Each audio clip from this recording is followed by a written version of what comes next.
Sejam bem-vindos à palestra O Cenário Macroeconômico Brasileiro, que será proferida pelo professor doutor Fernando Holanda Barbosa, da Escola Brasileira de Economia e Finanças da Fundação Getúlio Vargas. Para proceder à abertura desta atividade, passamos a palavra ao excelentíssimo senhor conselheiro presidente do Tribunal de Contas do Estado, André Carlos Torres Pontes.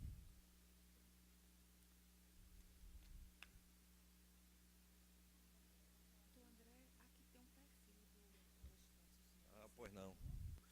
Bom dia, pessoal, a todos. Bom dia. Bom, cumprimentar especialmente o nosso visitante ilustre hoje do tribunal, doutor Fernando de Holanda Barbosa. Eu tive a grata satisfação, a partir de um testemunho próprio dele, de tomar conhecimento que ele nasceu em Recife, uma coincidência que nós temos.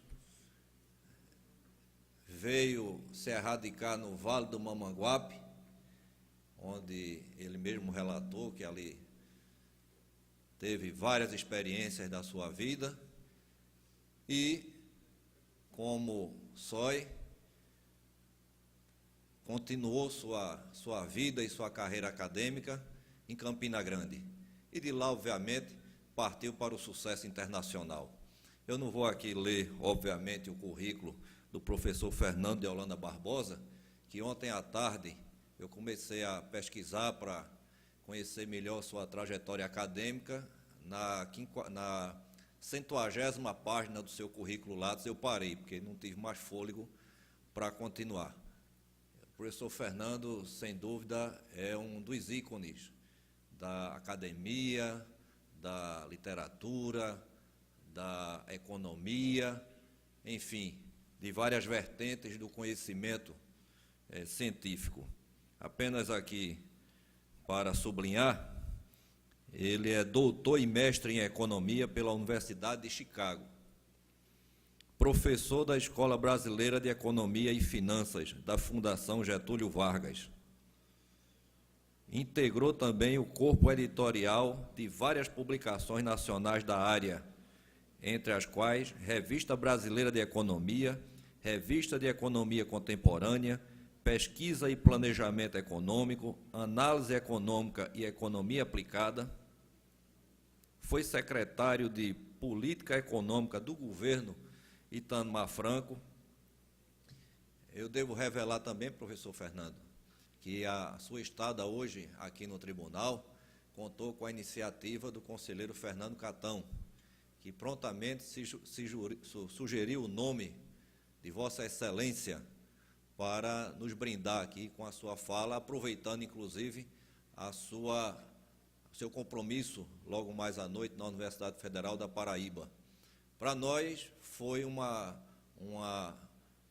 alegria e uma coincidência bastante profícua, porque o Tribunal de Contas do Estado da Paraíba, junto com o Conselho Regional de Economia, está envolvido numa empreitada.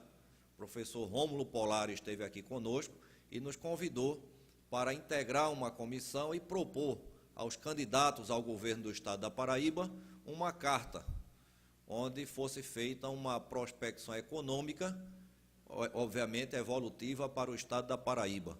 E estamos também numa linha de render homenagens ao grande economista Celso Furtado, que hoje também empresta seu nome a uma das salas do Centro Cultural Ariano Suassuna.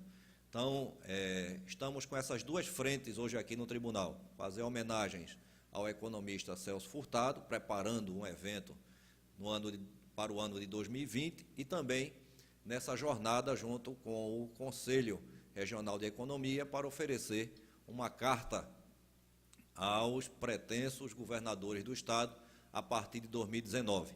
Então, certamente, as palavras que aqui serão proferidas, elas serão de extrema utilidade para os presentes e para essas duas jornadas que o tribunal está investido. Eu saúdo efusivamente o nobre professor e digo aos campinagrandenses que ele tem mais um traço marcante: segundo ele próprio revelou. Foi jogador do infantil do 13. E, obviamente, deve agradar e desagradar a muitos hoje aqui no plenário, mas certamente agradará a todos com a sua larga experiência e sua profundidade sobre o tema, o cenário macroeconômico brasileiro. Professor Fernando, seja bem-vindo ao Tribunal de Contas do Estado da Paraíba. Muito obrigado.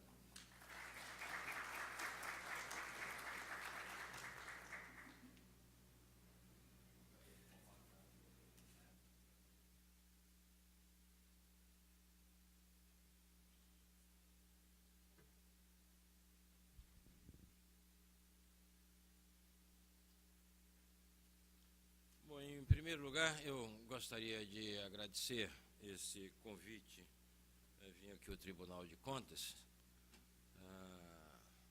É um grande prazer para mim falar sobre macroeconomia, que tem sido, nos últimos 20 anos, uma dedicação que eu tenho a esse tema, né? É claro que o convite inicialmente partiu da professora Conceição, que não chegou aqui por razões de doença da sua mãe, e eu tenho uma profunda admiração pela professora Conceição, que é uma economista brilhante e certamente um exemplo para todos aqueles que querem vencer na vida e terem, né, como objetivo o sucesso que ela teve, né? Eu sou fãzoca dela em qualquer circunstância, e quando a Conceição me convida para alguma coisa, eu aceito exatamente na hora, né? E o tema é o cenário macroeconômico brasileiro. Aí eu não sei até que ponto vocês entendem de macroeconomia, e fica às vezes complicado, mas eu vou tentar usar uma linguagem bem acessível, né, de maneira que todos possam compreender o que está se passando com o nosso país, né? Em economia, muita gente julga, às vezes, os políticos pela foto. A foto significa dizer que você olha para a situação de desemprego e diz que aquele presidente é o responsável por aquela política, né? Ou olha para a inflação e diz que aquele presidente é o resultado desta política, né? Na verdade, para você entender, às vezes, os temas, você precisa rodar o filme. Você começa nas origens e começa a mostrar o que passou para não atribuir a alguém a responsabilidade que ele não teve, né? Muitos sucessos são atribuídos a outras pessoas, quando, na verdade, né, o pai da história não era ele. Por exemplo, o Brasil já foi um milagre econômico. O Brasil cresceu como um país asiático na década de 60 e 70, né? E, na verdade, esse milagre foi devido a um grande economista brasileiro que teve um sucesso fantástico, mas sempre foi vilipendiado, que foi o Roberto de Oliveira Campos, que foi o ministro do Planejamento do Castelo Branco, que, apesar de ter sido um militar na presidência da República, foi um dos estadistas que o Brasil já teve. Ele construiu as bases de um crescimento vertiginoso que durou quase 20 anos, né?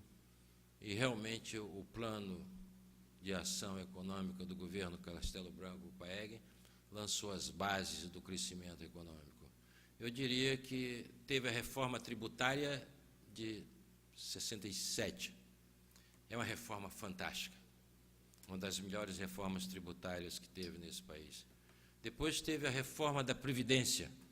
As pessoas não sabem que existia APC, IAPI, APTEC, etc., e teve, então, a criação da Previdência naquela época, né? Teve a reforma do sistema financeiro.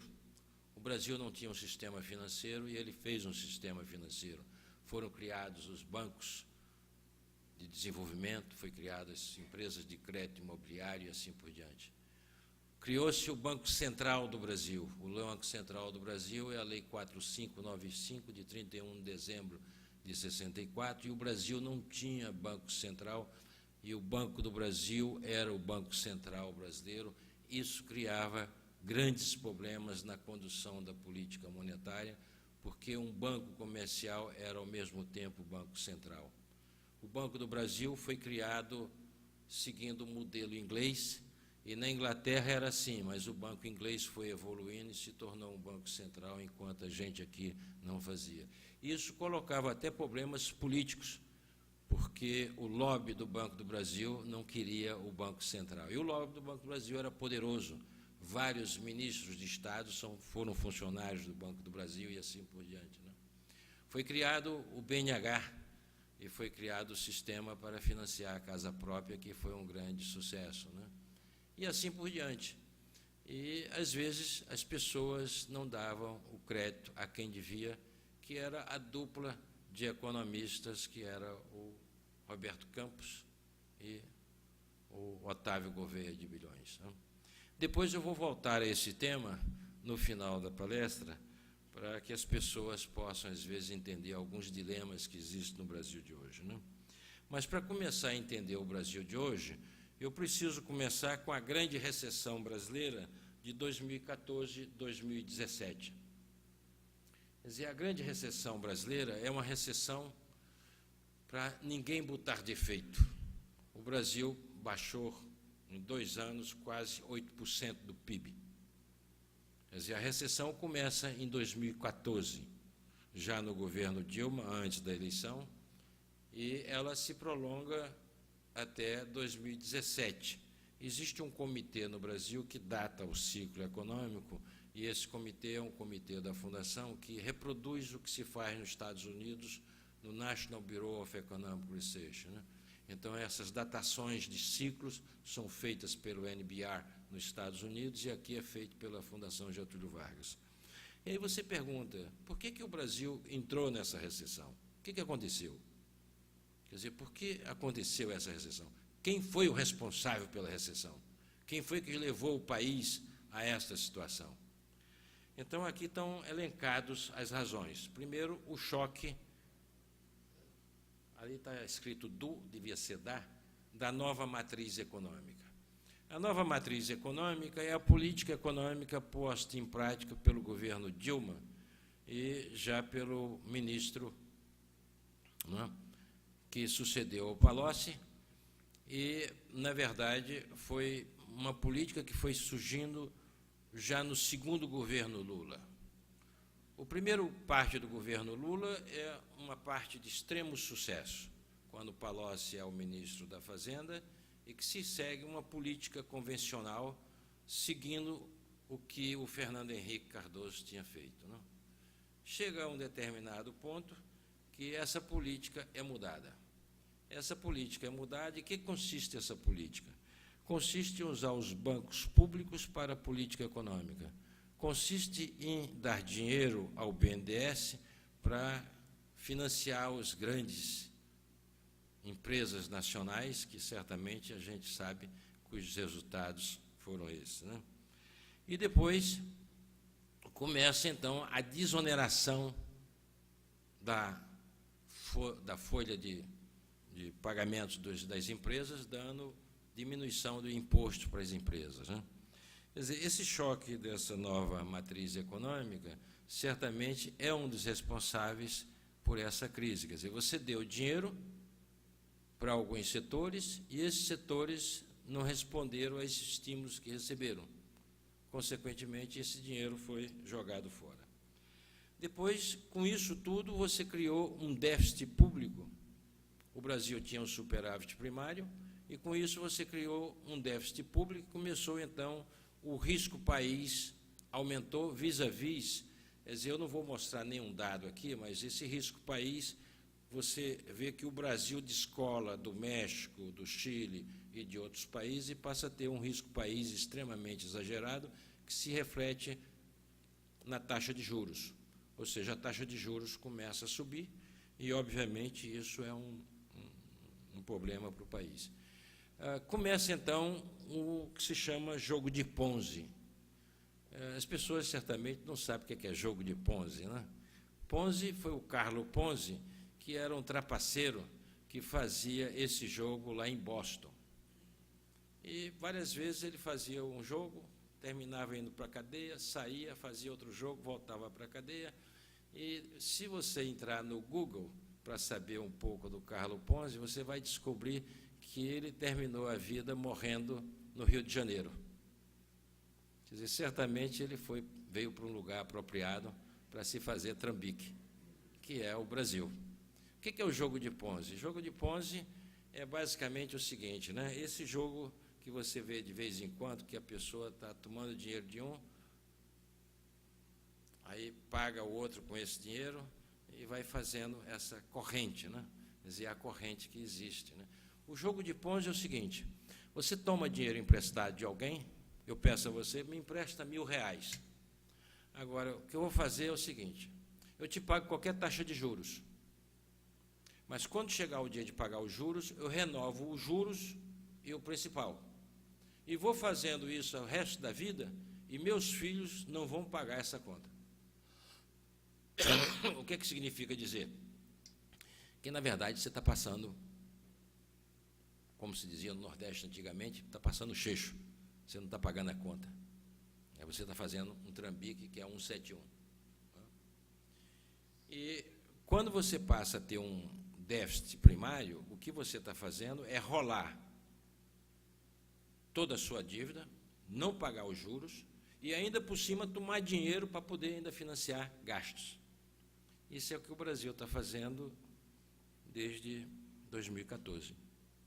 E estamos nessa situação que ela vai terminar de um jeito ou de outro. Quer dizer, um jogo de Ponzi, em geral, vai terminar, se não resolver, ela vai terminar numa grande crise financeira. Na verdade,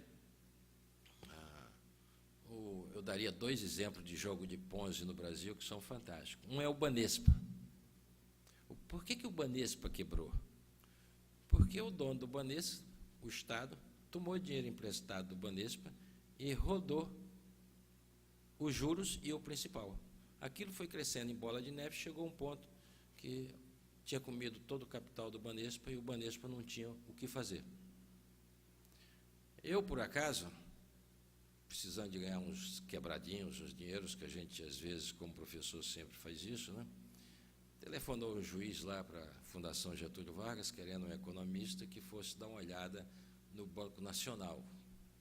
Eu estava precisando trocar de carro, né? E aceitei o trabalho de ser um perito judicial no caso do Banco Nacional.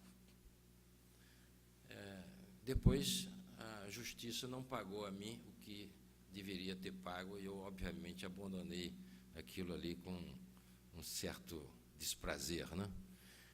E quando levei para casa o material, eram 10.000 páginas do processo, né?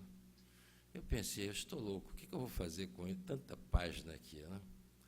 E ao começar a ler aquilo, a coisa era tão simples, né, que era entender o que tinha acontecido com o Banco Nacional. O Banco Nacional era um jogo de Ponzi. Ou seja, algumas agências do Banco Nacional emprestou dinheiro a alguém. Esse alguém não pagou. Ele teria que fazer previsão daquela despesa e subtrair ou ter aporte de capital. Não fizeram. Aí o que eles fizeram? Eles fizeram uma contabilidade paralela pela qual, né, esses empréstimos pareciam que estavam rendendo os juros e a correção monetária. Como não estavam, isso foi em bola de neve e, obviamente, levou o Banco Nacional a quebrar. Interessante é que o advogado, que era o advogado do Banco Nacional, dizia textualmente isso. E eu não tive muito trabalho, fui pegar só o que o próprio advogado tinha dito: isso aqui é jogo de Ponzi, isso daqui é 171. Então, o próprio advogado está reconhecendo que o seu cliente fez alguma coisa que judicialmente não deveria ter feito, né? Depois vem o choque monetário. O que é o choque monetário? A Dilma começou a controlar preços de combustíveis para que a inflação não aparecesse. E, obviamente, esse tipo de coisa a gente já tinha feito no passado e não tinha dado resultado. A inflação começava a subir e aí só tem uma maneira de você resolver o problema, que é uma maneira dolorosa para inflações de Países Baixos. Você tem que subir os juros, provocar uma recessão e, com a recessão, a inflação diminui, como vocês podem observar que isso aconteceu no Brasil. O Banco Central começou a subir os juros, já no governo da Dilma, e, obviamente, isso contribuiu para agravar essa recessão. Choque externo, que poderia ser outro fator que ocorreria, né? Nessa parte não ocorreu nenhum choque externo que afetasse o país. Logo, choque externo a gente pode descartar. E tem o choque da Lava Jato.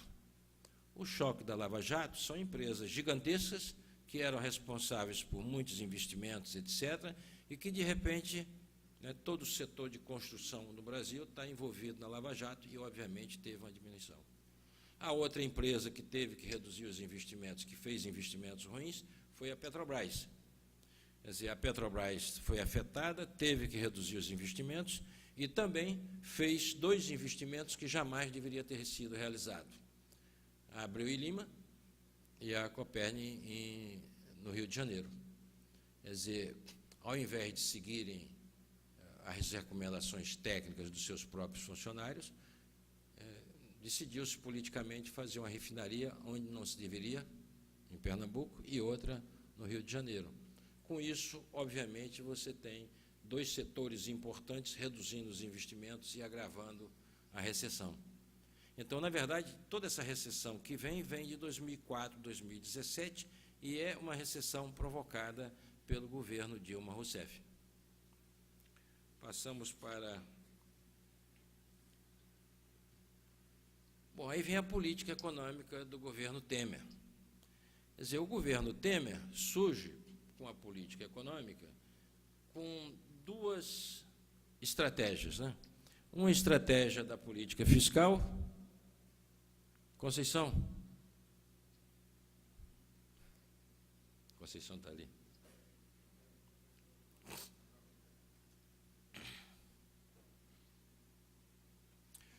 Bom, 2 estratégias de política econômica. No lado fiscal, o governo adota uma estratégia que é uma estratégia gradualista. Quer dizer, a estratégia do ministro Henrique Meirelles consistia em fazer uma estratégia de que o ajuste seria feito mais adiante. Ou seja, se limitaria os gastos, o teto, para no futuro você não aumentar os gastos, e faria a reforma da Previdência para que no futuro os gastos também diminuíssem. Mas, no interim, o déficit primário iria persistir. Eu acho que esse foi o grande erro que vários colegas meus economistas endossam, e de que essa estratégia gradualista seria mais apropriada. Eu acho que a estratégia mais apropriada, quando você tem uma situação de déficit primário, é exatamente acabar com isso. Outro dia eu fui explicar ao empresário o que isso significava. Eu digo, você tem uma empresa, a receita que você está tendo não está cobrindo a despesa. E você vai fazer a seguinte estratégia: eu vou fazer algumas modificações em que minha despesa daqui a 1 ano, 2 anos, vai diminuir. Eu pergunto, se você for empresário e fizer essa estratégia, o que vai acontecer com você? Certamente tem uma grande chance de você quebrar antes de chegar lá. Quer dizer, o Brasil adotou essa estratégia gradualista, né, e, na verdade, devia ter feito um ajuste fiscal já imediato. Eu tenho um filho que é economista, que trabalhou durante 1 ano com o ministro Levi em Brasília, e eu já, quando o ministro Levi estava em Brasília, eu dizia para o meu filho, vocês estão fazendo uma loucura, isso não tem que ser feito, né? Vocês têm que fazer um ajuste fiscal violento, rápido, já, etc. Né? Ele responde para mim assim, pai, os políticos não querem aprovar, não adianta você chegar e querer fazer um ajuste em que você não tem como reduzir gastos e aumentar a receita, né? E a minha resposta para ele é a seguinte, né? Olha, se você não consegue fazer isso, você vai fazer uma coisa muito mais difícil politicamente, que é uma reforma da Previdência. A reforma da Previdência, onde tentou se fazer em qualquer lugar do mundo, o pau quebra. São muitos interesses. Aprovar a Previdência é uma coisa muito mais difícil do que aprovar um aumento de receita, mesmo que seja de impostos ruins, tipo CPMF ou outro qualquer. Então, na verdade, é um problema político, e a gente vai chegar depois à conclusão de que o grande problema brasileiro é político, né? Então, se você não convencer o presidente e convencer aqueles políticos que estão naquele momento suportando aquele governo de fazer um determinado ajuste, você olha, então não tem solução.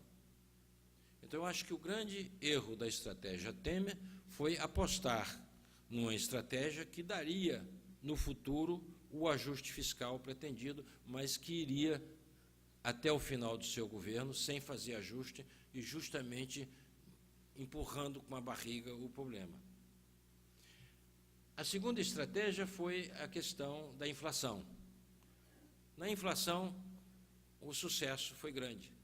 Quer dizer, no tratamento de choque, sobe os juros, aguenta firme, vem uma recessão e você reduz a inflação. E, na verdade, eles tiveram a sorte de que teve um choque de oferta com o aumento da produção agrícola, que fez com que a taxa de inflação fosse abaixo da meta, que é 4,5%, e a inflação chegou a 3%.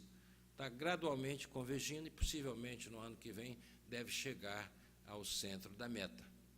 Então, o sucesso do tratamento de choque na política monetária e o fracasso do tratamento gradualista na política fiscal. No meio termo tem a reforma trabalhista, e que aqui no Brasil são temas tabus e que as pessoas defendem com unhas e dentes alguns mecanismos que vêm do Getúlio Vargas e vêm do sistema fascista da Itália, né? Quer dizer, no caso do sistema trabalhista, o Brasil tem que flexibilizar as leis trabalhistas se nós quisermos aumentar o número de empregos e mudar as regras, né? Quer dizer, eu acho que isso é um tema que tem suscitado muito debate, e eu acho que é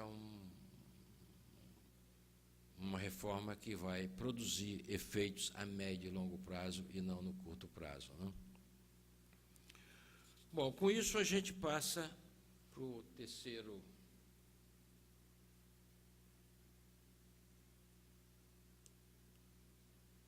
Como é que passa aqui?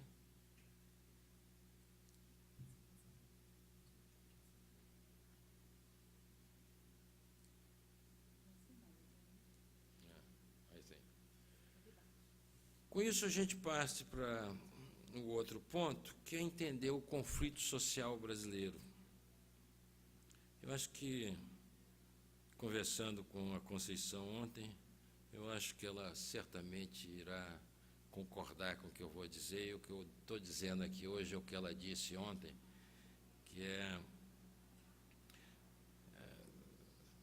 há 30 anos atrás, eu fiz a vida acadêmica estudando inflação e hiperinflação.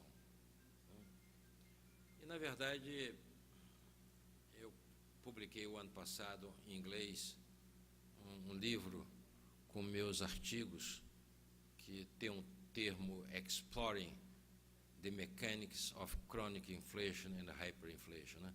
E eu coloquei o termo a mecânica.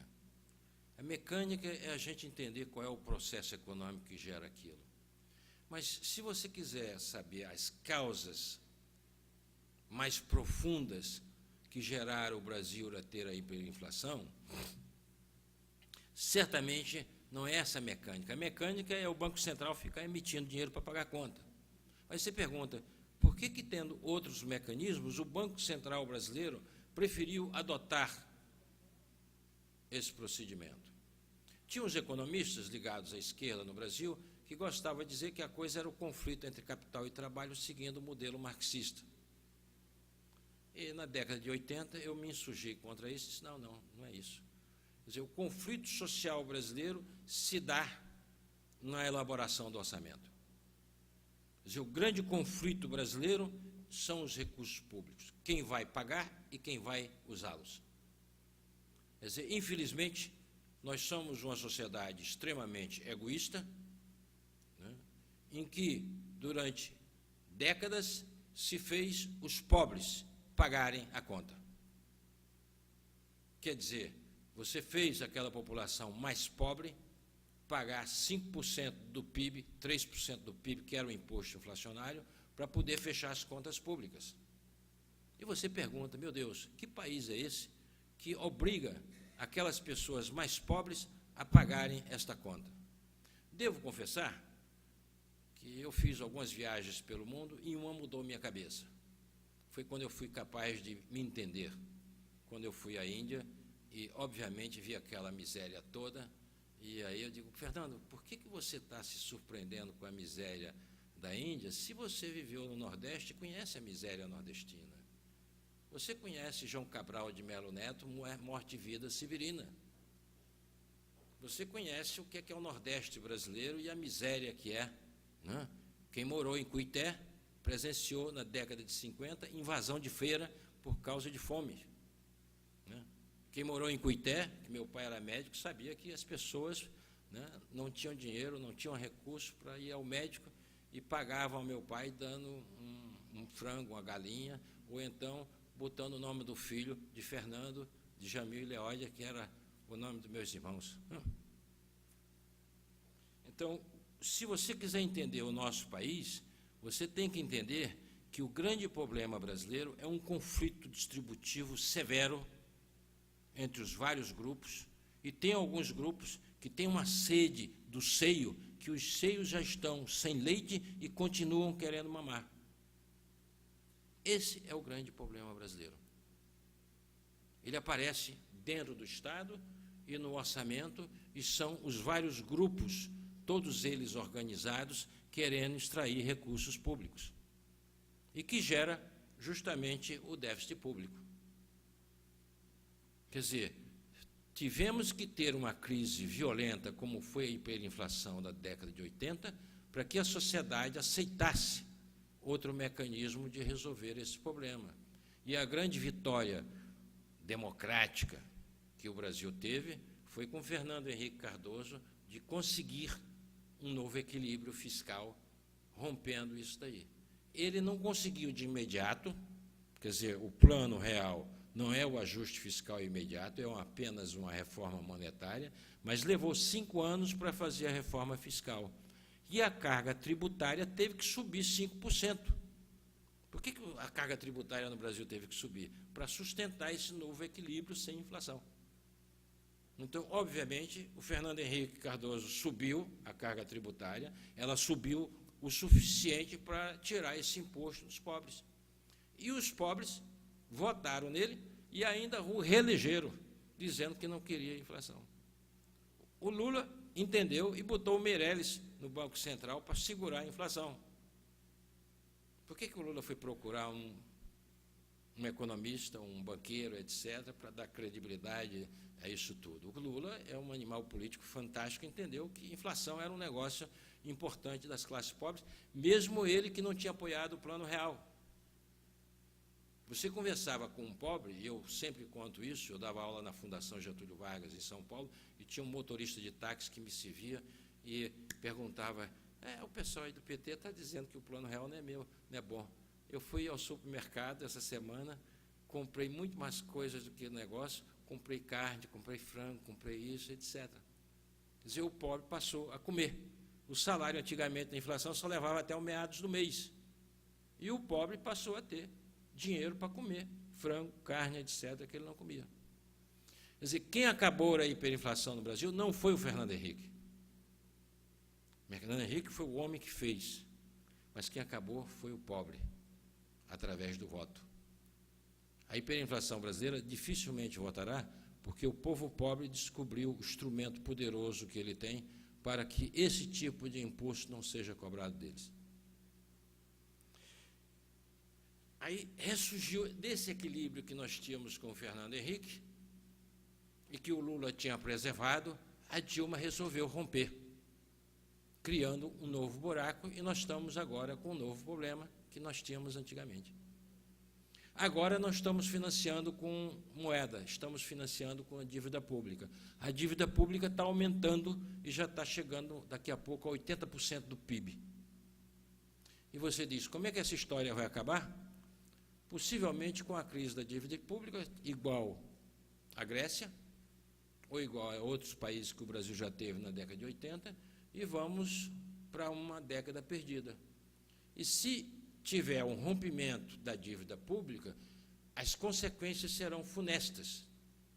Não serão funestas, como o pessoal diz, para os bancos. Quem é dona dos fundos somos nós, que aplicamos no fundo do Banco do Brasil. Somos nós que somos do fundo da Previ da Fundação, ou do fundo do Banco do Brasil, ou do fundo, né? Todos esses fundos vão perder um horror de dinheiro. Todo mundo vai perder dinheiro. Quando um dia você for no Banco do Brasil, diz, eu tinha 100, quanto é que eu tenho agora? 50. O que aconteceu? O papel deixou de valer, e se você olhar no seu fundo, quem é o dono do fundo não é o banco, quem é o dono do fundo é você. E então nós vamos ter uma crise que as pessoas, de repente, vão sentir-se, vão ficar mais pobres, e ficando mais pobres vão gastar menos. Gastando menos, tome de recessão. Quer dizer, esse é o conflito distributivo do déficit público e do orçamento.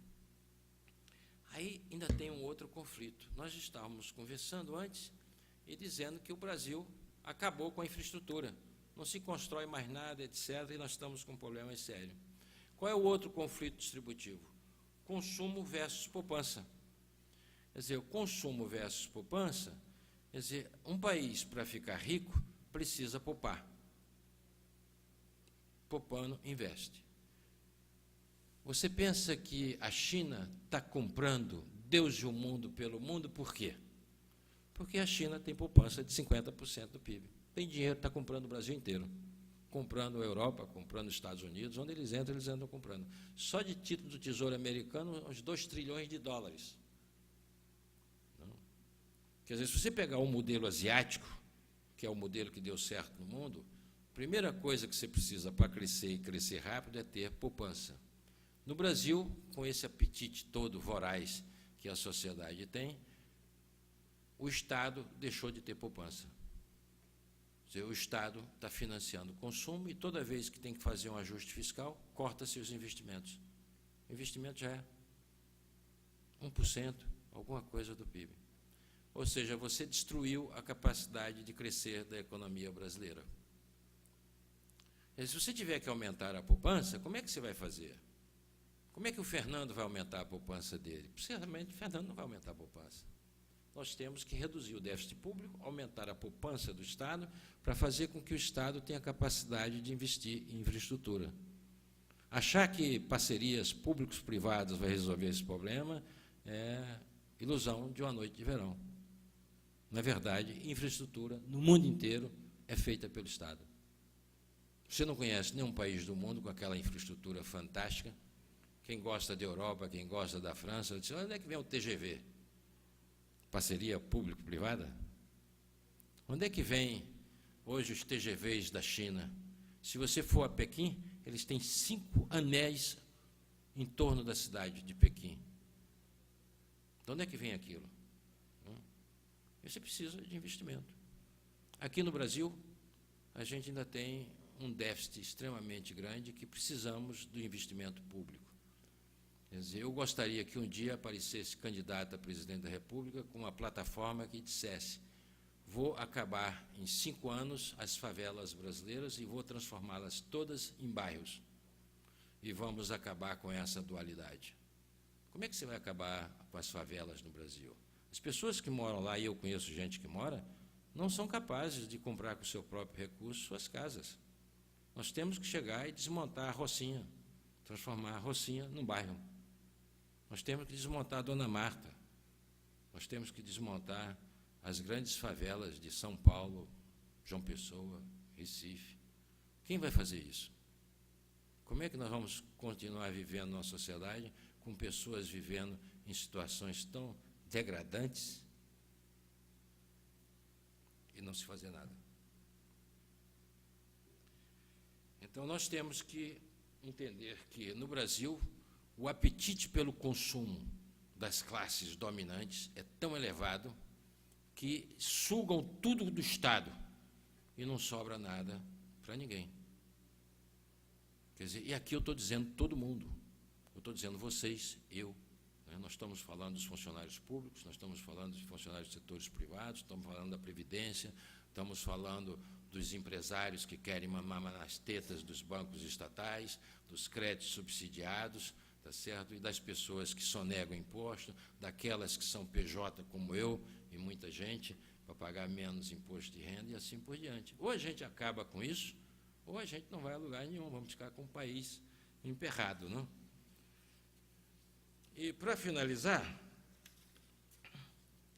eu vou passar para os cardápios, mas antes dos cardápios, eu vou mais adiante, eu vou mostrar só umas contas aqui, para vocês terem ideia. É álgebra. Eu espero que todo mundo entenda que é matemática financeira. Imagina que você tem ali uma renda, você queira YT maiúsculo é igual a I0, 1 mais R elevado a T. Isso é juros compostos. Se você aplicar alguma coisa à taxa de juros R durante um período T, você vai terminar com aquela renda YT. Eu posso pegar aquele Y0, dividir pelo IT. Aí fica YT ou Y0. E bota igual a 2. Igual a 2 é o seguinte: quanto eu quero dobrar minha renda? E aí você tem aquele T lá em cima, ali a minha secretária errou, botou Y0, corta o Y0 da segunda equação, que não é para ter.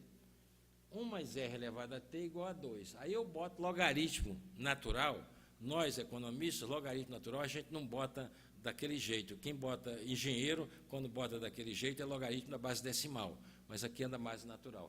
Logaritmo da base natural de 1 mais R elevado a T é igual ao logaritmo de 2. Vai na tabela de logaritmo e vê que logaritmo de 2 é 0,69, patati patatá. Aí você usa aquela operação de logaritmo, que o logaritmo de A elevado a x é x logaritmo de A. Então vai dar T logaritmo de 1 mais R.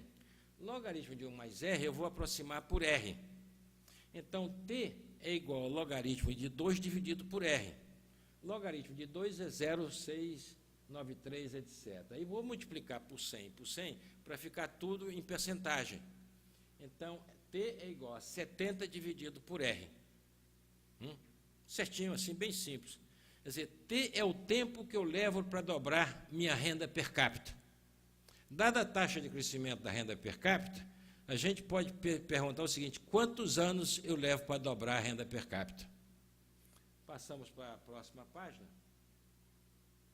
Não, adiante. Isso. Aí eu fiz uma tabelinha aí. Ora, se a renda per capita crescer 1%, 70 dividido por 1 leva 70 anos. Se for 2%, você já dobra em 35 anos. Se for em 3%, você dobra em 23,3 anos. Se for em 4%, você dobra em 17 anos e meio. Se for em 5%, a cada 14 anos você está dobrando a renda per capita. Isso é a China. A China está mais de 5%, eles estão dobrando, a cada 12 anos estão dobrando a renda per capita. É um negócio fantástico. Isso era o que o Brasil era na década de 70. Nós dobrávamos a renda per capita brasileira a cada 14 anos. O Brasil era um tigre asiático. As pessoas gostam de criticar o regime militar, mas elas fazem a crítica no todo. Eu, Fernando, não quero que ninguém invada a minha casa e prenda alguém por questões políticas. Mas a parte econômica do regime militar foi muito boa. A parte de matar, de prender, de fazer o que fizeram, isso, obviamente, ninguém concorda. Mas nós não podemos dizer que o regime militar foi todo ruim. Teve a política econômica, feita pelo Roberto Campos, de projetos fantásticos, que dobravam a renda per capita a cada 14 anos. Significa dizer que o regime militar criou uma classe média no Brasil que não existia antes. Que o regime militar tinha a ascensão social, que um metalúrgico se tornaria presidente da República. em que você era um metalúrgico, você trabalhava, tá certo? E você tinha condições de ascensão social.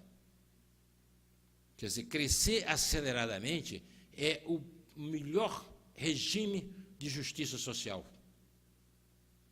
Se você crescer a 1%, leva 70 anos. O Brasil está crescendo, nos últimos 30 anos, a 0,6%. Nós vamos dobrar a nossa renda per capita daqui a mais de 100 anos. É uma coisa terrível, né? Quando você olha esses números, você fica louco.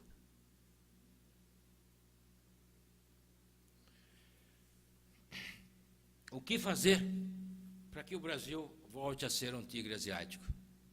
Nós vamos crescer talvez a 2% se a gente fizer algumas coisas, nós vamos levar 35 anos. Por que o Brasil não pode ser uma Coreia? Por que o Brasil não pode ser uma China? Por que a gente não pode ter políticas econômicas que façam com o nosso país crescer? Porque a gente não tem poupança, porque está todo mundo querendo mamar, porque a gente tem déficit público, o Brasil é desorganizado, e nós precisamos organizar o nosso país. Nós precisamos reorganizar. É preciso que alguém ceda, que alguém queira pagar impostos. Você não vai fazer essa reorganização das contas públicas sem aumentar os impostos no curto prazo. É impossível. Não fecha essa conta, só cortando o gasto. Você vai fazer uma combinação. Então, nós temos aqui 2 desafios que eu estou colocando no cenário macroeconômico. Um de curto prazo, que é acabar com o déficit primário. Nós temos que passar para um superávit primário. Com isso, a gente resolve a sangria e vamos voltar a crescer mediocremente. A segunda alternativa seria fazer as reformas. Agora a gente volta. São os cenários, o cardápio que tem. No curto prazo, temos que fazer uma consolidação fiscal e não tem outra opção a não ser mais uma década perdida. No curto prazo, o cardápio só tem um prato. Ou faz, ou faz. É igual aquele filé do restaurante francês. Você tem um restaurante francês que só tem um filé com batata frita, etc. Só tem esse filé aí, tem que, se não quer, mas tem que querer. Nós não temos outra opção. Segundo lugar, continuar a mediocridade significa dizer, não faz nada, deixa a crise vir e vamos por aí. Depois a gente tem que fazer reformas para o crescimento. Se a gente não fizer as reformas da Previdência, não fizermos reforma tributária, quer dizer, nós temos que reformar várias coisas que estão engasgadas, não estão dando certo. Não? Aí a gente pode ir talvez a 3, 4% do PIB e em renda per capita talvez 2, 2,5%. Ou então a gente vai para um aumento substancial da poupança e eu só vejo uma saída, que é um mecanismo de poupança forçada. O Roberto Campos, no PAEG, usou a poupança forçada. O 8% do fundo de garantia, que foi introduzido naquela época, e ele fez outra coisa que a Constituição hoje em dia não permite mais, mas que eu voltaria. Seria impostos ligados ao investimento. Então, naquela época, tinha um imposto de gasolina que financiava estradas, imposto de energia elétrica que financiava, tá certo, as grandes obras hidrelétricas, e imposto nas telecomunicações que financiava telecomunicações. Quer dizer, o que eu faria seria uma poupança forçada, e, obviamente, quando eu falo para isso, principalmente para esses colegas meus economistas que se dizem liberais, etc., Fernando, como é que você vai fazer poupança forçada? Olha, se quer crescer, não tem outra alternativa. Podemos fazer poupança forçada de várias maneiras. Uma delas, todo o dinheiro de privatização será para um fundo de crescimento, não entra mais como receita do governo. Todos os dividendos das empresas estatais vão para esse fundo. Dividendo da Petrobras, o pobre agora é sócio da Petrobras. Os dividendos vão para o fundo e o fundo vai tratar deles. Certo? Alguns impostos nós temos que fazer para isso. Né? Quer dizer, muita gente vai dizer que é um absurdo, mas o IPTU que a gente paga no Brasil inteiro é muito baixo. Dobra o IPTU e metade vai para um fundo para a reurbanização. E por aí vai. Quer dizer, não existe espaço? Certamente existe. Quer dizer, existe espaço para se fazer isso. Mas tudo isso depende das questões políticas, né? O que eu vou falar hoje à noite, eu vou adiantar aqui como é que eu vejo a questão política, né? Para que vocês possam pensar quais são as opções desse cardápio, né? Quer dizer, opções políticas é o seguinte, eu vou dividir o Brasil em 3 grupos. Né? Eu tenho, de um lado, o neopopulista. O que é o neopopulista? O neopopulista são a nova forma da esquerda marxista, que aqui no Brasil é representada pelo PT, e que, na verdade, tem como modelo Cuba e coisas semelhantes. Quer dizer, eu acho que a Lava Jato, etc., está fazendo com que esse grupo está perdendo expressão e vai ter dificuldade. Mas eu acho que o que eles têm em mente é um tipo de sociedade que é uma sociedade do tipo cubana. Nós temos, de outro lado, o que eu chamaria do capitalismo de privilégios. Eu estou pedindo emprestado do nome que tem em inglês para os países asiáticos, que chama crony capitalism, o capitalismo de compadrio. Eu acho que aqui a coisa é muito mais ampla. Então, o capitalismo de privilégios é o que surgiu no Brasil, em que todos os grupos querem privilégios. Eu quero o privilégio de me aposentar com 60 anos, o outro quer privilégio de não pagar imposto, o outro quer privilégio de ter, como eu tenho, né, de pagar meia entrada no teatro, no cinema. O outro tem como privilégio de ter um cartãozinho para eu estacionar no idoso, no shopping. Eu tenho o privilégio, na fila do avião, de entrar primeiro. Por que eu tenho privilégio de entrar primeiro no avião? Eu não estou aleijado, não tenho problema nenhum, só sou idoso. Claro que eu uso. Nós temos que acabar com privilégios.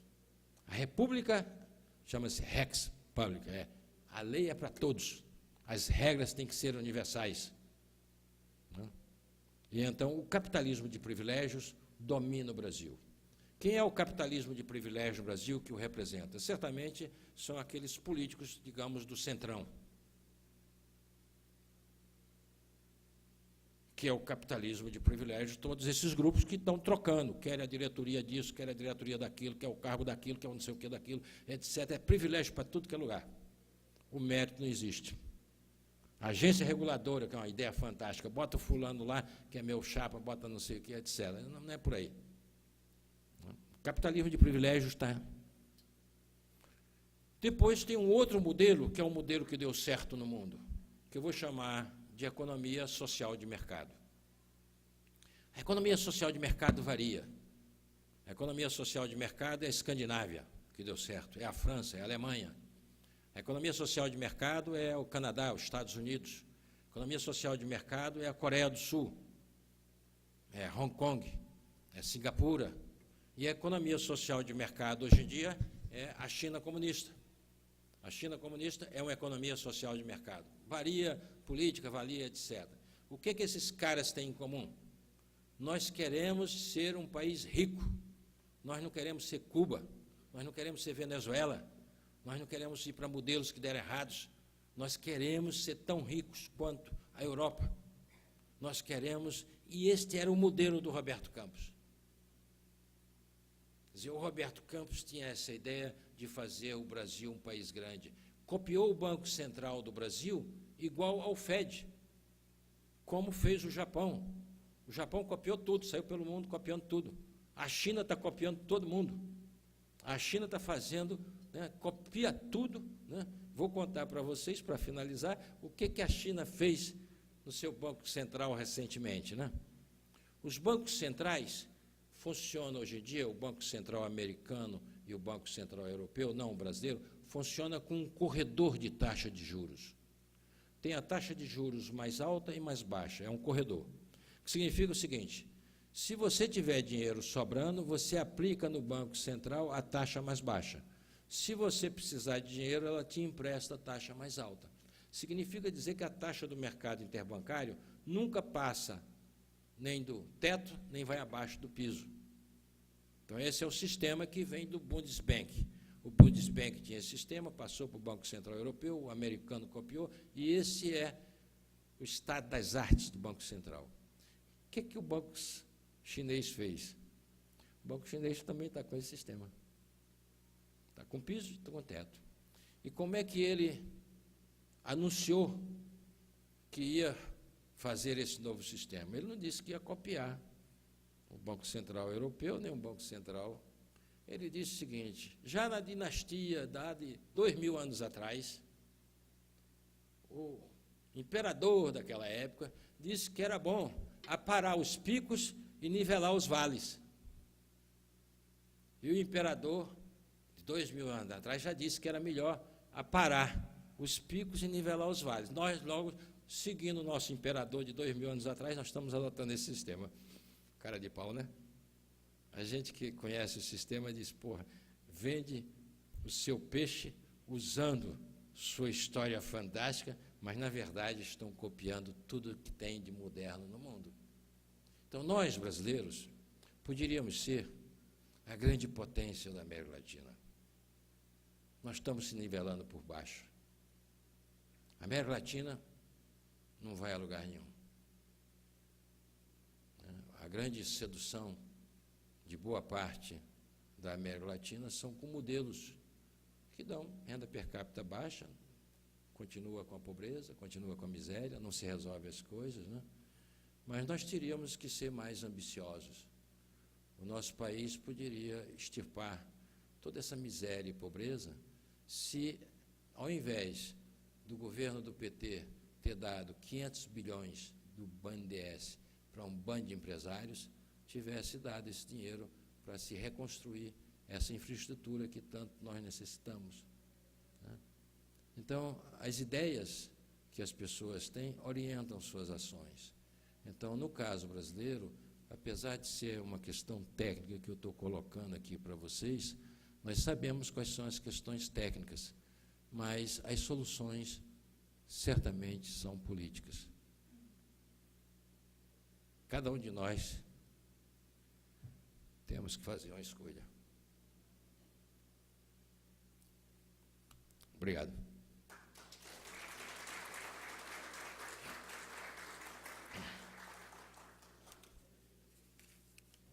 Se quiserem fazer alguma pergunta, etc., será, se tiver tempo, eu estou...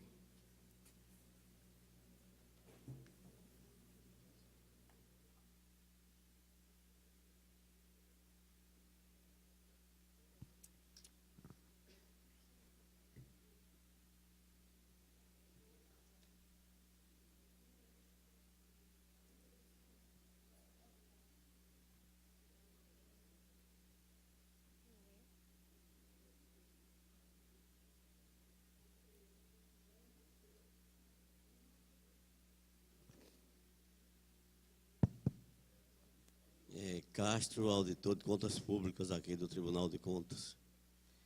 A minha pergunta é provocando algo que o senhor já disse aí, mas acho aí de grande importância, né? Por exemplo, esse esforço técnico dos estudiosos, como o senhor, né, como Roberto Campos, que o senhor bem falou, e outros novos que estão aí, a gente sabe que esse pessoal, eles estão sempre buscando, cientificamente, a saída, né?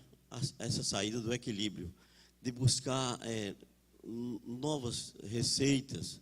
Agora, é como se você tivesse um jeito de trazer essas receitas, tem uma classe que já paga, já paga, não tem dúvida que paga, outra não quer pagar, e não sente muito isso, porque está numa zona de conforto muito grande, ela não sente muito, e por isso não é ágil para resolver de uma forma política correta. Então, o que é que acontece? Vai ficar sempre, o senhor falou bem, assim, o termo da gente aqui, nas tetas, está entendendo? Vão continuar querendo nas tetas, e onde a saída, vamos dizer assim, é maior do que a entrada, tá certo? E saída de forma irregular, como nós temos visto. Então, isso dificulta qualquer pensador, qualquer técnica, frustra sonhos, entendeu? A história toda, o senhor narrou pedaço por pedaço aí, e realmente foi isso. Então, estou fazendo esse comentário para ver o seguinte: nós precisamos acordar, povo brasileiro, para isso. Porque pode colocar a técnica correta, o estudo, o projeto, que for, mas se continuar com esse vazamento, principalmente das receitas públicas, por essas vias aí que nós estamos vendo aí, da Lava Jato da vida, é complicado.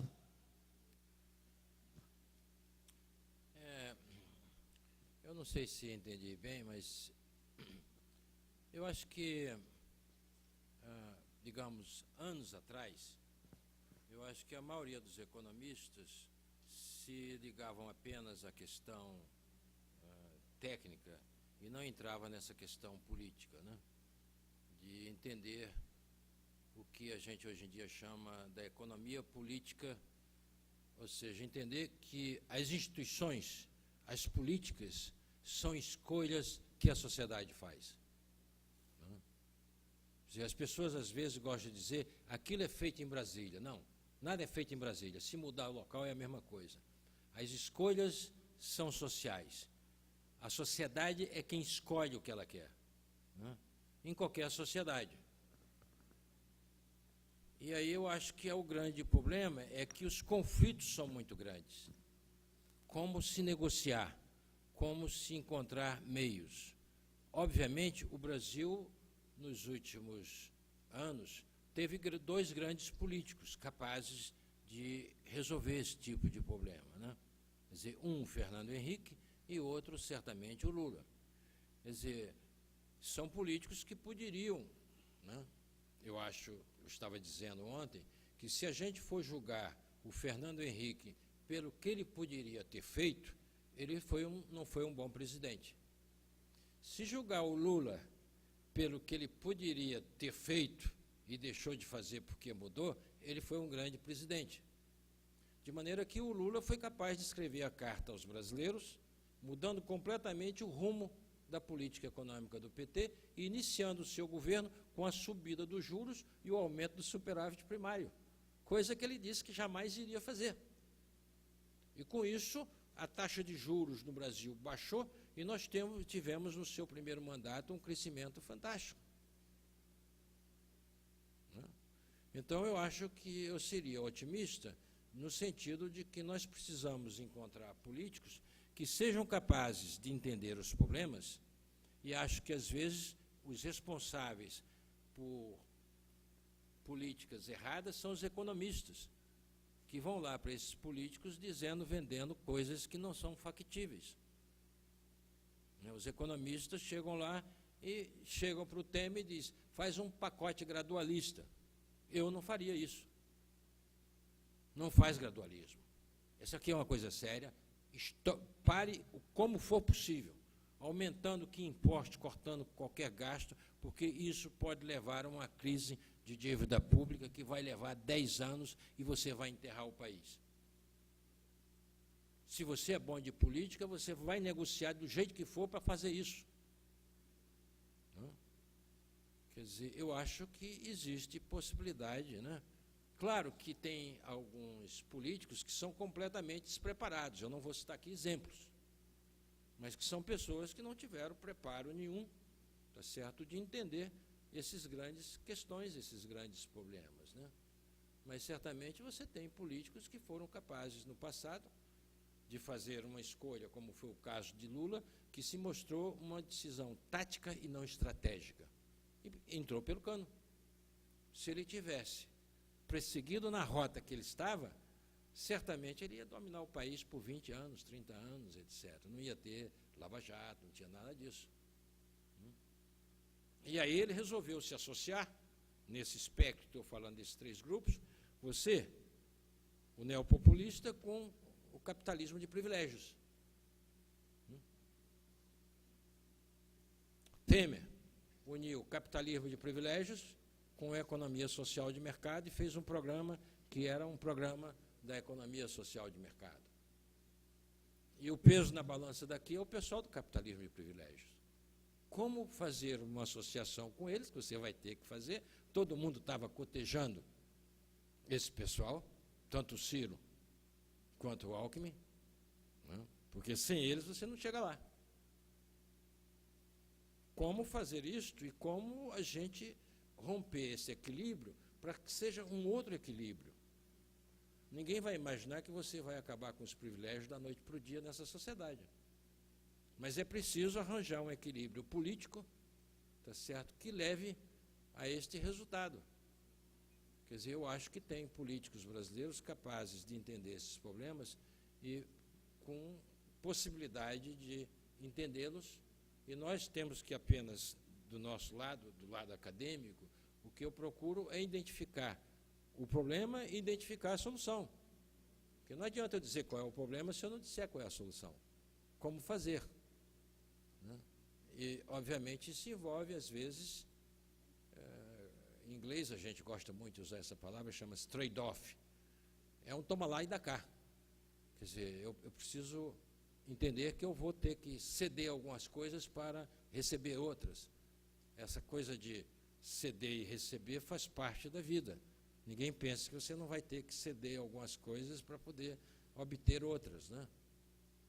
Então, isso faz parte do jogo político. Não sei se respondi o que você estava... Bom dia, professor. Meu nome é Alex Neves, eu sou auditor de contas públicas aqui do Tribunal de Contas. E, primeiramente, parabenizá-lo pelas informações que o senhor trouxe, o seu ponto de vista.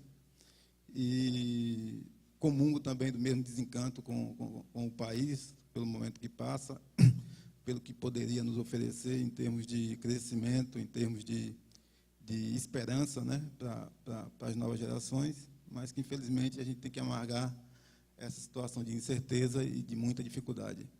Eu queria apenas fazer algumas ponderações em relação ao que foi colocado, sobretudo em relação à análise do período de recessão de 2014 e 2017, que, além daqueles pontos que foram bem apresentados pelo senhor, me faltou ali a questão do choque político. Não dá para ignorar que o impacto, essa recessão que nós passamos, né, sobretudo no governo Dilma, a partir de 2014, ele teve uma influência muito forte sobre o processo de desestabilização institucional do ponto de vista político, que, obviamente, se aproveitando da fragilidade da sua política econômica, do modelo que já estava esgotado, aquele modelo de expandir o consumo, de aumentar as isenções, sobretudo para setores que não reagiam da forma esperada, com as isenções concedidas. Mas o aspecto político, neste período, sobretudo a questão como foi trabalhada, é um fator que não pode ser ignorado. A gente não pode ignorar que, em 2014, o governo Dilma, e, sobretudo, no período de impeachment, essa crise econômica ela ganhou um volume desproporcional se, eventualmente, vivêssemos um período de estabilidade política. E eu digo isso, professor, porque, com informação da própria FGV, há algum tempo atrás, eu não lembro bem a data, mas a própria FGV informava que o Brasil iniciava o fim do seu processo de recessão no último trimestre de 2016. Essas informações eu não tenho aqui, mas pode ser buscada no Google, né? Onde a FGV, através de estudos, informava que o Brasil saía do seu processo de recessão no final de 2016. Considerando que o governo Temer, né, dentro desse processo de deposição da presidente da República, começou em março e o processo se consolidou em agosto, não teve nenhuma medida do ponto de vista deste governo que teria eficácia tão imediata para iniciar essa saída do processo de recessão. O que me leva à conclusão que a saída do processo de recessão fechava-se um ciclo, ou pelo menos era o início do fechamento de um ciclo. A partir daí surgiram a liberação do FGTS, que foi uma grande quantidade de volume de recursos, né, através daquela política, aquela iniciativa de Meirelles, e da ordem de 60 bilhões derramados dentro da economia, que deu um determinado suspiro. Então, essa crise, essa recessão, né, avaliando desse ponto de vista, é uma recessão que não pode pegar e esquecer esse ingrediente político. Em relação ao senhor falou sobre o período de FHC, né, a questão do plano real, realmente não tem como a gente deixar de admirar e reconhecer a importância desse plano real, mas, infelizmente, o governo de FHC morreu nele, né? O Fernando Henrique Cardoso teve um período de extrema facilidade para governar o país, né? Uma relativa estabilidade, tanto do ponto de vista político, um Congresso que deu sustentação, e não somente o Congresso, mas as próprias instituições. A gente percebe que vários escândalos da época de Fernando Henrique Cardoso, várias CPIs, sequer chegavam a ser inauguradas, que pudessem comprometer as suas reformas. E, no entanto, ele entrega o governo brasileiro, entrega o país numa situação extremamente delicada. Ou seja, o Risco Brasil chegava a mais de 2.000 pontos, se eu não me engano, 2.300 pontos. Há uma crise de desemprego altíssima, né? Então, foi um governo que ele poderia ter feito mais, né? E, infelizmente, ficou na mediocridade, como o senhor colocou, continuamos naquela mediocridade. O governo Lula, realmente, a gente vê uma mudança realmente significativa. Eu acho que, se houve algum momento nesse país em que tivemos a sensação de sermos países de primeiro mundo, foi realmente no governo Lula, através das políticas econômicas bem conjugadas com as políticas sociais, atacando uma questão que, do meu ponto de vista, é imprescindível a gente buscar qualquer patamar de crescimento se a gente não consegue diminuir esse abismo de desigualdade que existe dentro do país. Não dá para ignorar a quantidade de pessoas que simplesmente estão fora do ciclo produtivo, totalmente por falta de oportunidade, por falta de condições, seja de formação profissional, que possa integrar esse ciclo produtivo, que tudo começa através de uma palavra chamada educação. Não é possível que a gente possa conceber um país que queira alcançar um patamar de crescimento, onde a gente alijamos 40, 50 milhões de pessoas do processo educacional, que, infelizmente, no governo anterior não tinha essa preocupação, não tinha esse olhar. Então, é desafiador, é muito desafiador, porque nós temos que pegar e tocar na questão da educação, que não tem um resultado de curto prazo, e de longo prazo, e temos que atacar questões emergentes, que é uma questão de desigualdade social, de fome e de miséria. Então, eu acho que o governo petista, e aí petista tem que abranger os dois governos, tanto de Lula quanto de Dilma, os erros que o governo Dilma cometeu, mas também os acertos que o governo de Lula cometeu, tanto do ponto de vista da política externa, a questão da dívida pública, a questão de manter o equilíbrio fiscal, sem comprometer o equilíbrio fiscal, atacando a questão do desemprego, né? Então, é um momento que não pode ser esquecido. Aliás, é um momento que tem que ser olhado com muitas vezes, inclusive, da agora em diante, para saber aqueles acertos que foram feitos e que devem ser repetidos, né? Porque não podemos criar um aspecto ideológico de negar ou de, seja uma visão mais neoliberal ou uma visão mais social, de esquerda. Eu acho que nós somos obrigados a ficar o que um governo como o FHC acertou, como do ponto de vista da inflação, como o que um governo petista de Lula acertou, para construirmos um país de unidade, um país onde os acertos de ambos sejam conjugados para construir um país melhor. Somente isso. Olha, eu em geral, tive que falar aqui porque é cenário macroeconômico, você tem que falar de pessoas. Mas eu prefiro não fulanizar discussões. A fulanização de discussões leva, às vezes, as pessoas a esquecerem os fatos e darem privilégio às suas ideias, à sua ideologia, assim por diante, né? Por exemplo, não vamos falar de Lula nem de Vamos falar mais antes. O milagre econômico brasileiro, quem leva o nome é Delfim Neto. O milagre econômico brasileiro não é Delfim Neto, é Roberto Campos, que senta as bases e aquele milagre é feito. Na verdade, o Delfim Neto começa a introduzir modificações que vão piorar o sistema. Por exemplo, a criação do PIS é a reintrodução do imposto em cascata que tinha sido extinto pela reforma tributária, né? Então, as pessoas tendem a identificar uma coisa com outra, né? Ou então, às vezes, usam a expressão latina de post hoc ergo propter hoc, que é o título famoso de um artigo do Tobin, que ganhou o prêmio Nobel. Se uma coisa vem depois, então o que veio primeiro foi a causa. E, na verdade, não é bem verdade isso, porque o trovão e o raio, né? Quem vem primeiro? Mas quem aconteceu primeiro? Não foi, né?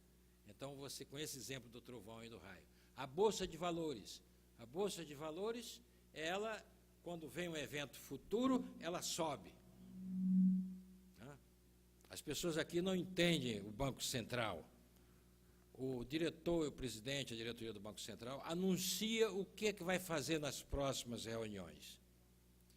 O mercado financeiro já precifica a taxa de juros de acordo com o que ele disse. Quando vem a reunião e ele faz o que o mercado está praticando, porque ele disse ao mercado para fazer aquilo, as pessoas vão dizer que foi o mercado que está mandando no Banco Central. E as pessoas não entenderam patavinas nenhuma do fenômeno. Quer dizer, todo mundo, o Banco Central diz ao mercado o que ele pretende fazer na próxima reunião. O mercado imediatamente precifica, levando em conta o que ele vai fazer. Quando chega na reunião, ele vai apenas fazer o que disse, que tinha dito que ia fazer. Se não disser, ele perde a credibilidade, a confiança, e a política monetária fica ao pandemônio, e você teria que demitir imediatamente o presidente do Banco Central, que perdeu a credibilidade. Então, você dizer que o choque político é que causou a recessão, é muito difícil entender que o choque político causou a recessão. Quer dizer, o que aconteceu, né, é que, em função do problema econômico, surgiu o impeachment. Embora existissem fatos legais para o impeachment, porque você não pode pedir dinheiro emprestado, sendo governo federal, ao Banco do Brasil e à Caixa Econômica, que é proibido. Eu, quando uso o cheque especial, vou ver lá que tem uma taxação. O cheque especial é tido como empréstimo. O Banco do Brasil e a Caixa Econômica não pode fazer isso. Pela primeira vez na vida, o Brasil aplicou a lei que deveria aplicar. A lei diz isso e o pessoal usou. Agora, vamos para trás. O Collor não foi posto para fora pela Elba. Ele foi só a Elba, não foi bilhões do Banco do Brasil. O Collor foi posto para fora, foi impeachment. Por que puseram o Collor para fora? A economia estava em recessão, o tiro que ele ia dar saiu errado, saiu pela culatra, que ele ia vencer a hiperinflação, e ele tinha feito inimigos em todos os lugares.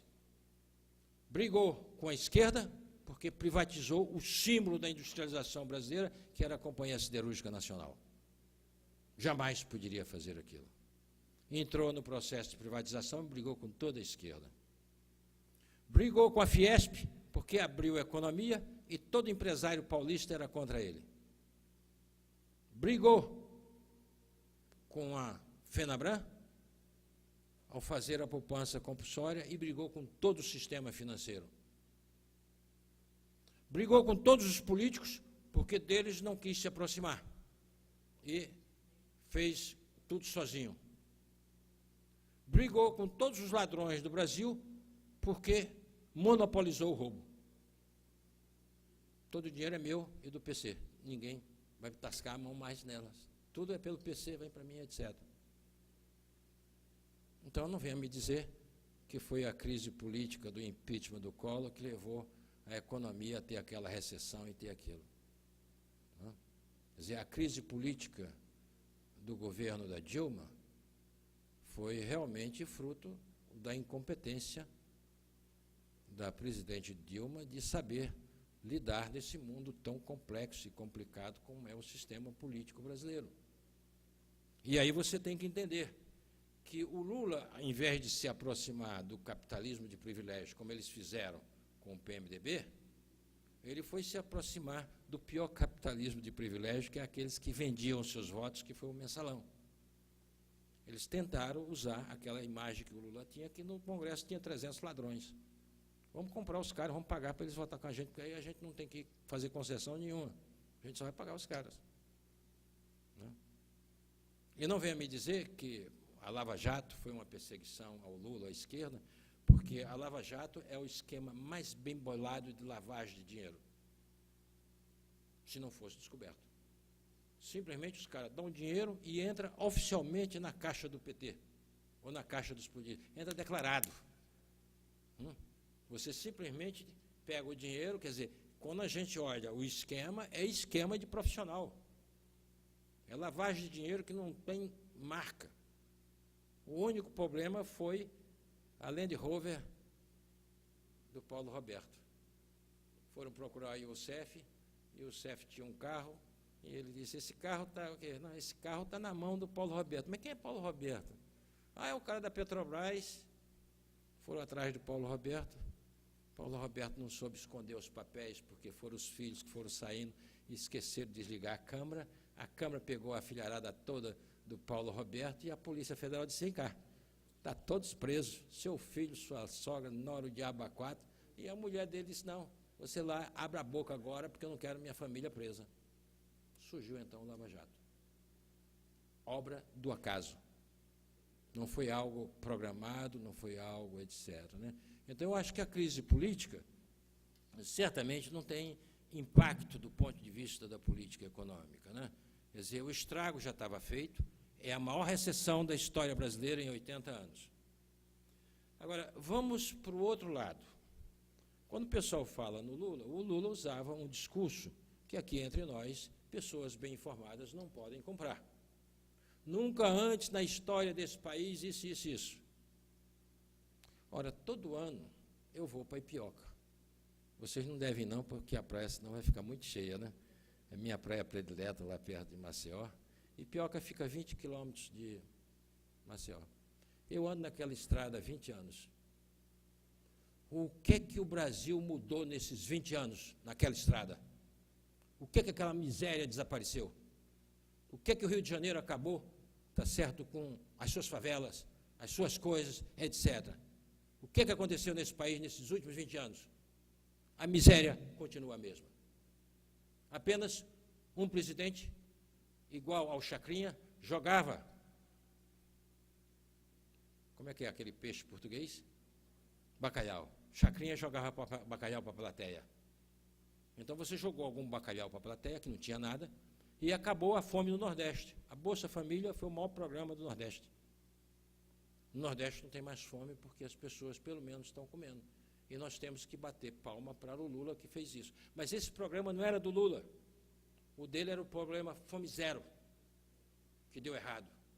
E esse programa, quem o fez, chama Santiago Levy, um economista ortodoxo, mexicano, e que o introduziu no México muito antes que o Brasil já tinha feito.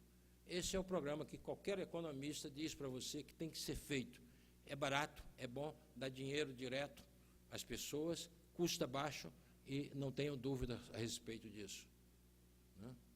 O Lula o fez. Mas, por exemplo, não venha me dizer que a economia brasileira do Lula, o Lula, tanto quanto o Delfim se beneficiou do Roberto Campos, o Lula se beneficiou da estabilização da hiperinflação. Tem um bônus. Quando você acaba a hiperinflação, o Brasil ali podia crescer 1% ao semestre, ao ano. Então, o que aconteceu é que o Brasil passou a crescer 1%. Não foi o Lula, foi as condições. Uma vez eu fiquei possesso, um parente meu chegou e me disse o seguinte: nós, devido ao Lula, nós estamos hoje viajando para a Europa. Eu digo, não entendeu porra nenhuma. O fim da hiperinflação permitiu que o crédito voltasse. O crédito voltou, por quê? Porque a inflação acabou. Então, nós todos hoje não usamos cartão de crédito para tudo, pagamos em 5, 6, 8, 10, 12 vezes a passagem aérea. Quem fez isso foi o fim da hiperinflação. Quem convivia na hiperinflação, ninguém aceitava cartão de crédito. Você usava cheque, e o cheque era o que você usava. Depois houve outra revolução no mundo de transporte. Os grandes aviões permitem, com carga e com passageiro, reduzir o preço da passagem. Então, a tecnologia levou a você ter o Boeing 767, a ter o Airbus 330, etc., e a concorrência. A concorrência no modelo negócio. Eu me lembro que eu estudava em Chicago, o preço da passagem de ida e volta ao Brasil, a minha bolsa era de $500 por mês. O preço da passagem era mais de $1.000. Hoje em dia, o preço, a bolsa, é mais de $1.000 e poucos, e você, nos Estados Unidos, compra passagem de ida e volta para avião Brasil por $600, $700.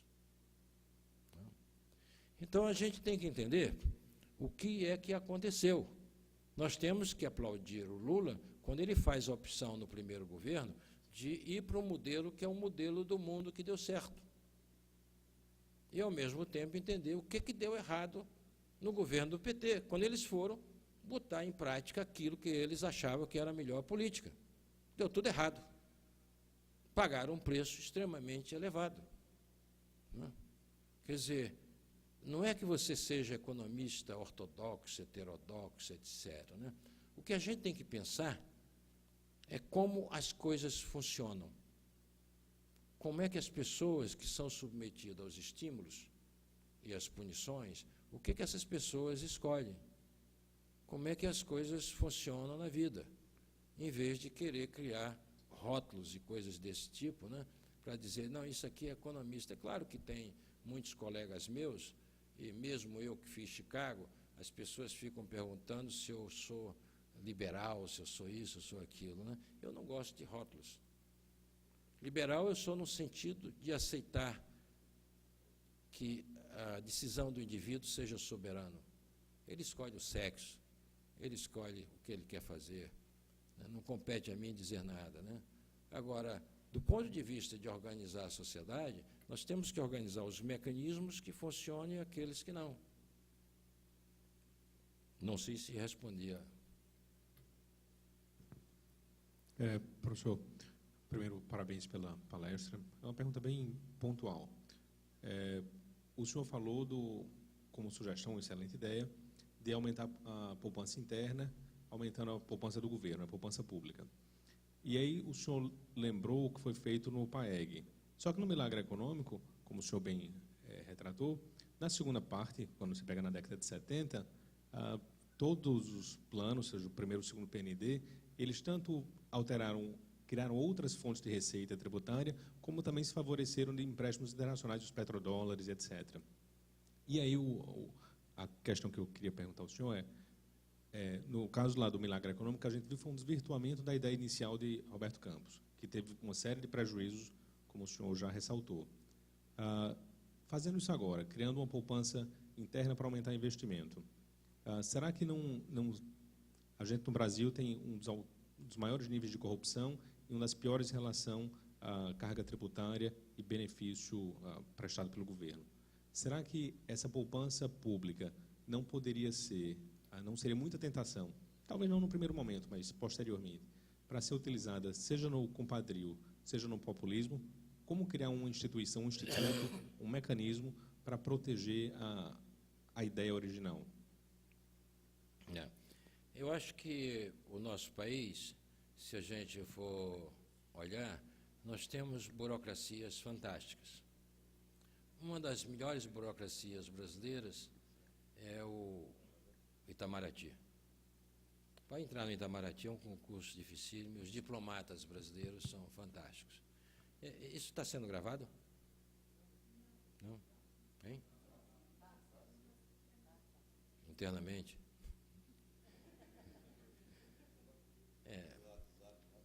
Então, eu vou falar sem dar o nome às pessoas. Eu trabalhei no governo brasileiro durante pouco tempo e fiz o roadshow da dívida externa quando se estava vendendo que que ia se transformar a dívida externa e iria se securitizar, significa transformar nos títulos. Um dos títulos naquela época famoso era o C-Bond.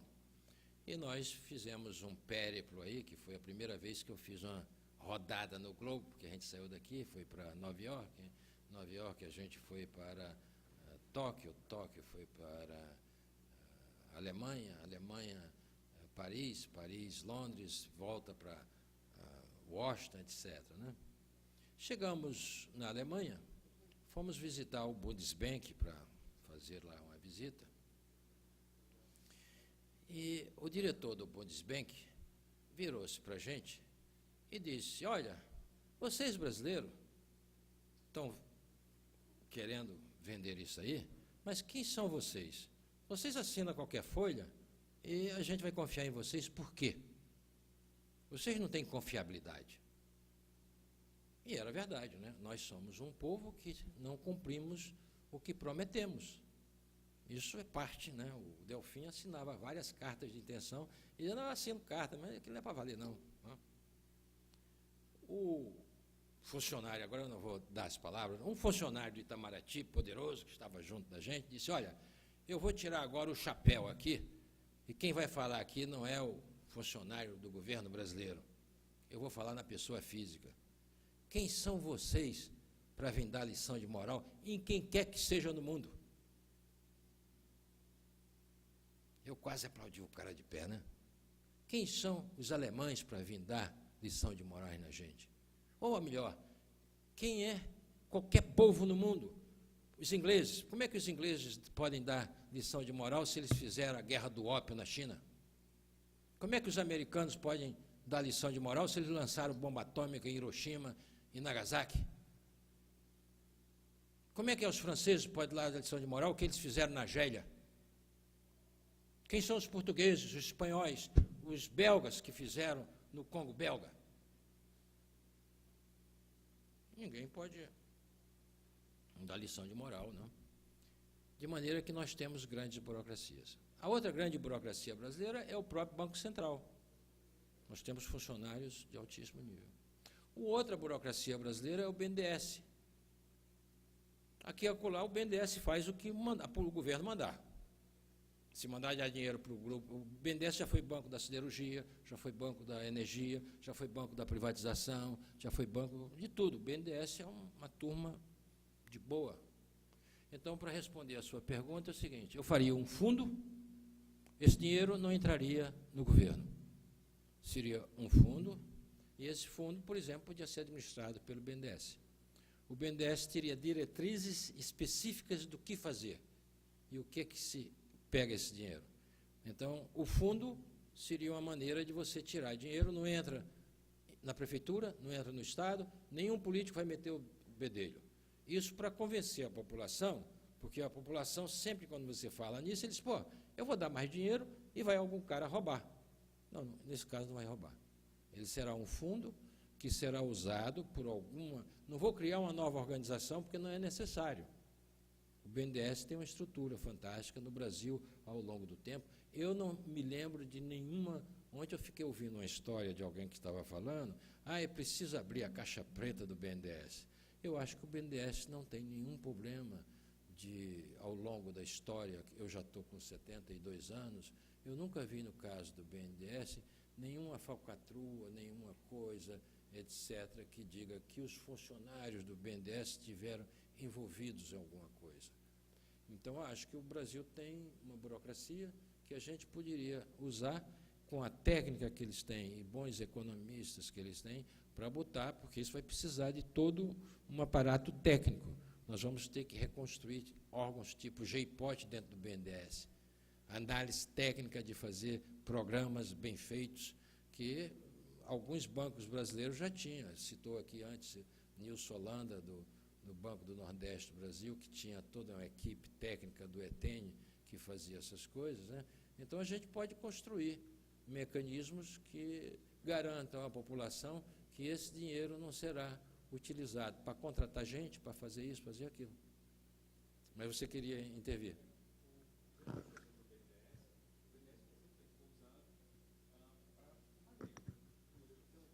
corrupção. O exemplo que o senhor deu do BNDES, há pouco tempo foi usado na política dos campeões nacionais, nos empréstimos que não deixa de ser para subsidiar a empresa brasileira, mas para governos estrangeiros. Óbvio, não, como o senhor bem ressaltou, não foi uma decisão interna do banco, mas um novo gestor pode mudar a diretriz do banco e criar uma nova política para incentivar algum grupo de pressão. O senhor não acha que essa nova poupança interna estaria suscetível a essa manipulação posterior? Não, porque nós teríamos diretriz específica para que tipo de financiamentos deveria. Agora, é verdade que o cronismo e o capitalismo de compadria ou de relações pessoais, ele vai existir. É muito difícil acabar isso do dia para a noite. Os países asiáticos, ele certamente é importante. As relações pessoais, no caso nosso, brasileiro, nós temos uma história muito grande de relações pessoais. As relações pessoais são extremamente importantes no nosso dia a dia, etc., de todos nós que fomos educados. Quando eu fui ser secretário de Política Econômica, antes de ter assumido, na minha casa apareceu um colega que tinha sido colega meu do Pedro II internato. E antes de eu assumir, ele me pediu para fazer uma coisa. Aí você pergunta, Fernando, o que você fez? Era seu colega de Pedro II, 40 anos atrás. Chegou lá e disse, Fernando, você vai fazer isso? Faz isso. Eu fiz. Levei ele para trabalhar comigo, porque tinha uma maneira lá de resolver o problema. Ele era uma pessoa extremamente competente. Mas eu acho que todos nós, se sua mãe ou seu pai lhe pedir uma coisa, o que você vai dizer para seu pai e para sua mãe? Vai dizer, não enche meu saco? Não vou fazer isso não, pô, não enche não. Seu pai e sua mãe lhe pedir uma coisa, é muito difícil nesse país que a gente diga, não, a gente pode... Se tiver leis que te impeçam, e aí é que é o importante você ter. Quer dizer, você ter mecanismos legais que dizem, isso eu não posso fazer. Por exemplo, você vai ser presidente do Banco Central. Quantos assessores você pode levar como presidente do Banco Central? 0. Quer uma secretária? Não pode. É tudo funcionário de carreira. Já no caso do Itamaraty, ser embaixador na Itália, onde estava dizendo no jornal que o Aloísio, que é o atual ministro, vai ser embaixador brasileiro. Então, a gente precisa colocar que é o seguinte, que todas as embaixadas brasileiras são cargos que pertencem ao Itamaraty. Ninguém fora dele pode ser embaixador. E aí acabou. Porque tem esse circuito aí, que é embaixador em Londres, Paris, o Itamar foi em Lisboa, né? E nós precisamos pôr regras para eliminar essas questões. Então, eu acho que se você fizer um programa com orientação bem definida, com regras bem, etc., as chances disso acontecer são mínimas, mas certamente pode acontecer. É impossível, nesse nosso país, a gente evitar que algumas coisas, né? Quer dizer, falando mal do Fernando Henrique, o nepotismo, eu até aprendi o que é nepotismo, né? Não sei se vocês sabem, o nepotismo vem do cardeal Nepota. O cardeal Nepota era o tio. Quer dizer, vem do cardeal Nepota, o tio lá na Itália, etc., né? Então, o nepotismo significa dizer que você não pode ter debaixo de você nenhum funcionário ligado a você. A filha do Fernando Henrique era a secretária dele, mas ela não estava debaixo dele, porque arranjaram o estratagema, ela estava debaixo de um secretário. E aí você sabe que em Brasília se troca chumbo. Não pode, você tem o deputado tal contrata a sua filha, o outro te contrata, o cara do Supremo, não sei quem, patati, patatá, e o pessoal arranja sempre meios de arranjar maneira de fugir da regra. Né? Quer dizer, isso ocorre em todo o mundo. Né? Se você observar nos Estados Unidos agora, o Trump botou lá o genro, não sei o quê, etc., né? E nos Estados Unidos foi proibido a regra de fazer isso, porque o Kennedy nomeou o seu irmão, o Bob, que depois foi assassinado, para ser ministro da Justiça. O pessoal não gostou e disse, olha, agora, até terceiro grau, não pode mais fazer isso. E o Bob foi excelente ministro da Justiça americano, né? Mas o fato do Bob ter sido levou a se criar essa legislação.